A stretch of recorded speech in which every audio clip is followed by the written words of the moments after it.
Shalom, shalom. Soyez bénis encore à ce jour que le Seigneur a permis à ce que nous soyons en vie. Aujourd'hui, nous parlons de la nouvelle naissance et de la conversion véritable. Vous savez, le Seigneur dans Jean chapitre 2, à partir du verset 20, il enseignait, il prêchait, voilà la foule qui était tellement contente et beaucoup ont cru en lui. Mais la parole d'Élohim nous dit que parmi ceux qui ont cru en lui, le Seigneur savait ceux qui n'étaient pas réellement convertis. Et pourtant, on nous dit qu'ils ont cru en lui. N'est-ce pas? Au fait, ça là, ça n'influençait pas le Seigneur. Notre façon de réagir, notre façon de parler n'influence pas le Seigneur. Et nous avons vu le deuxième exemple. Le Seigneur parlait à Pierre dans Luc chapitre 22, le verset 32.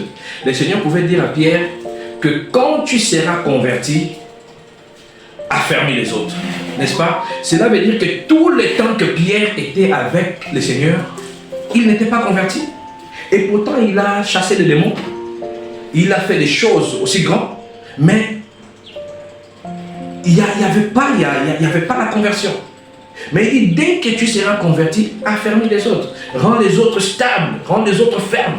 Cela veut dire que toi, quand tu seras bon, occupe-toi des autres. Même les autres là ne sont pas encore bien. Au fait, ce n'est pas la grâce que nous dégageons qui fait de nous des convertis. Ce n'est pas la grâce que nous dégageons qui fait de nous des gens qui sont nés de nouveau. Non. C'est l'esprit. Parce que dans Jean chapitre 1, versets 12 et 13, le Seigneur nous dit que pour devenir enfant de Dieu, ce n'est pas la volonté d'un homme.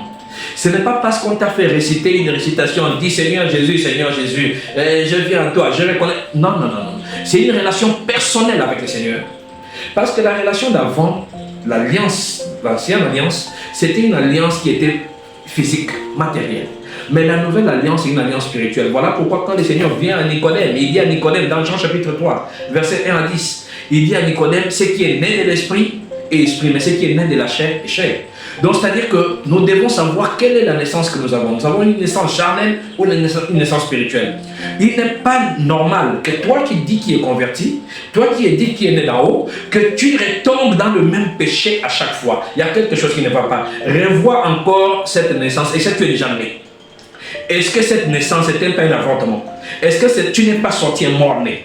Parce que la réalité est que quand nous naissons spirituellement nés d'en haut, nous devons pratiquer les œuvres d'en haut. Comme nous le dit 1 Jean chapitre 3, à partir du verset 6 au verset 10. Celui qui a la sémence d'Élohim pratique des œuvres du ciel, pratique des œuvres spirituelles.